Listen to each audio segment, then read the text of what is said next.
Hey guys, what is going on? I hope you are having an amazing Monday. I wanted to hop on here real quick and run through an exercise. As you guys know, I've written a workbook called Empower Yourself, Awaken the Beast Within, and I wanted to run through the Who Am I exercise on this Monday because the first part about the book is all about belief. And I know that belief creates clarity. And when we have clarity, we can start to take the actions that get us where we want to go.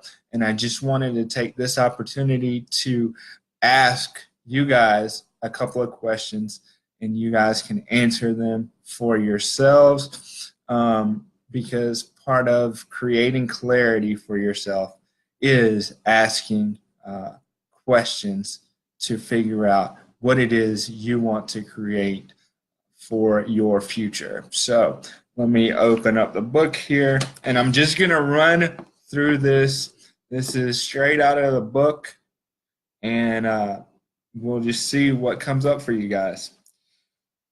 So the first question that I have for you is, what do you know that you are already meant to do?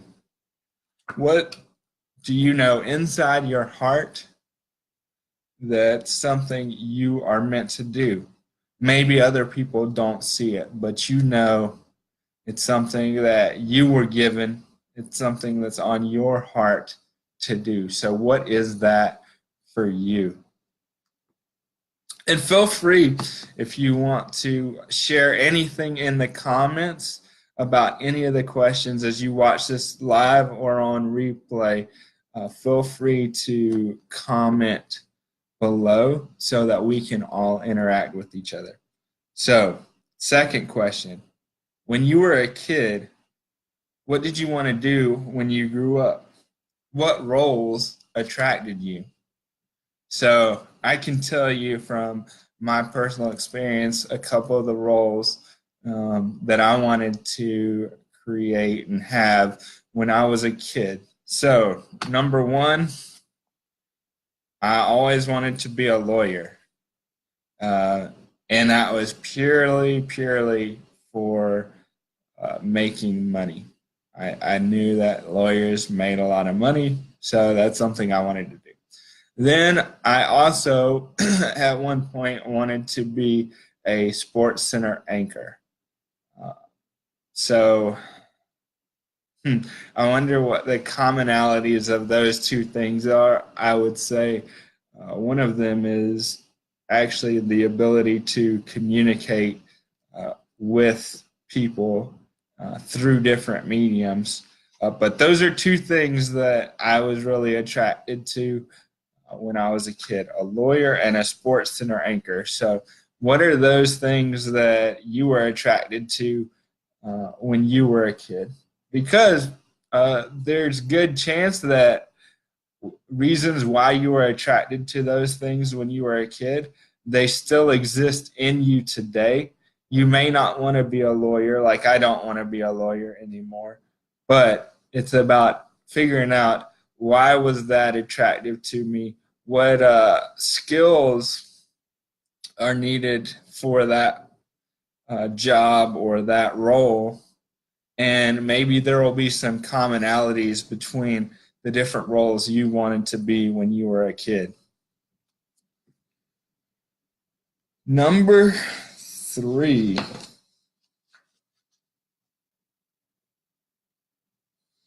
Um, what roles and responsibilities do you enjoy and feel you are good at? So, what are ways that you show up in life where you feel a lot of energy, you feel very skilled when you do this thing, or when you show up as this person? Like an example, first thing coming to my mind is it could be being a mom, being a dad. It could be maybe you're a teacher. Being a teacher is a role that gets you filled with a lot of energy. Being a mom, being a dad gets you filled with lots of energy. what is that for you? And are you currently spending a lot of your time fulfilling those roles? Or are you spending time with roles that don't really bring you lots of energy? Uh, and as you can see, I already knew that was the next question. So, what drains you of energy and motivation? What are things that when you think about doing them, when you do them, you get drained of the energy inside of you and you just feel that motivation leave? And the question then becomes, are there ways to step away from having to do that? Are there other people in your life that you can delegate that particular thing to? Or do you even need that thing in your life? Or do you just do it because you feel obligated to do it? But what are the things that really suck the energy from you, suck the motivation from you? And are they necessities to get where you want to go? Or can you cut that out of your life?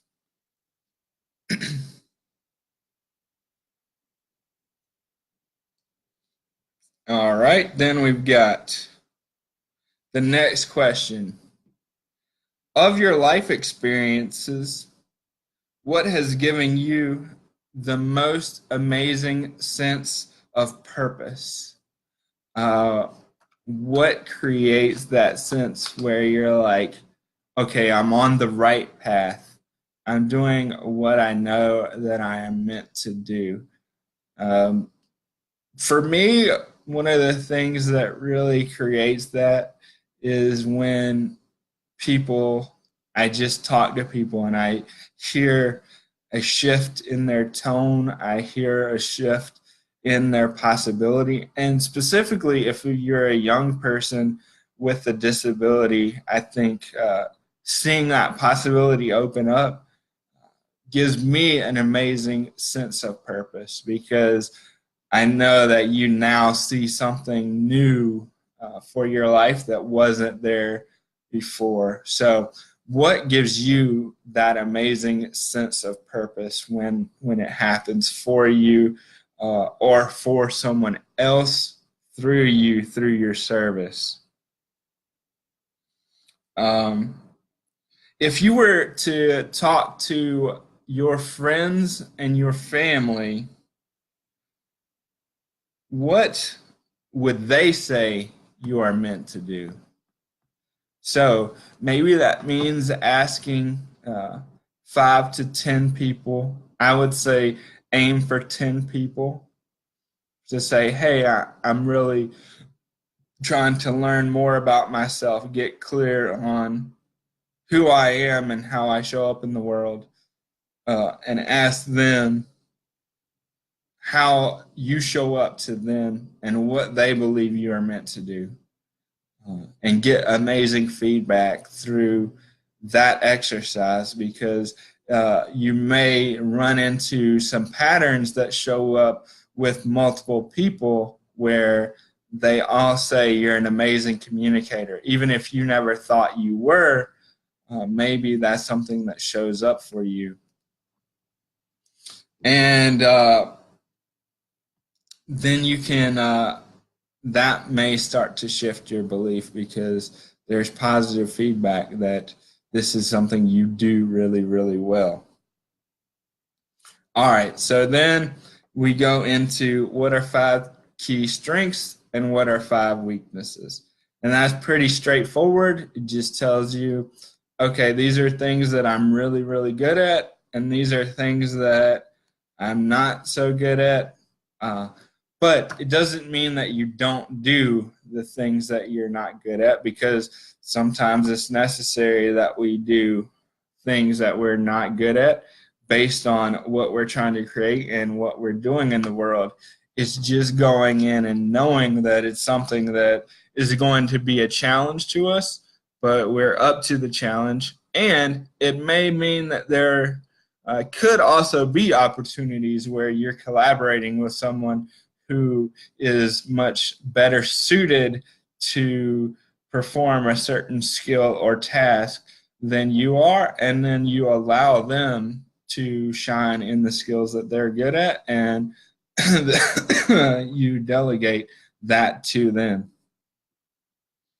All right, so after you think about these questions, you fill them out, and you've got it written out. The question is going to be is what's opened up for you. That's really the key to that. So after answering those questions, after getting the feedback from your friends, your family, your coworkers, what's opened up for you about who you are. And the interesting thing is some things may open up that you're like, well, this showed up for me in multiple ways, but it doesn't really serve me and who I want to be in the world. It doesn't serve what I see as my vision for my life. And so when we figure that out, then we head into reframing. So I'll get on tomorrow and we'll talk a little bit about reframing. And that's where we take what isn't serving us and we reframe it so that we're creating what we want and we're striving towards our mission. As we end today, I would ask you this question. So, what are 3 words that when you think about them, they describe what you want to create in the world today? What are 3 words that when you think about them, they describe what you want to create in the world today? Go ahead, leave a comment, and if you find these questions helpful, know that this is part of my workbook and it's available on the website so you can check it out at any time. And now I actually have a digital copy so you don't have to wait for the book to get shipped to you. You can get a digital download.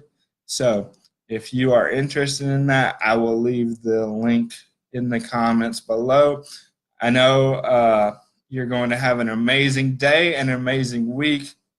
And when we're up to big things, we must be patient, we must be diligent, and we must never, never quit, because no label should ever define us. Our label should always, always empower us. And everybody have an amazing day.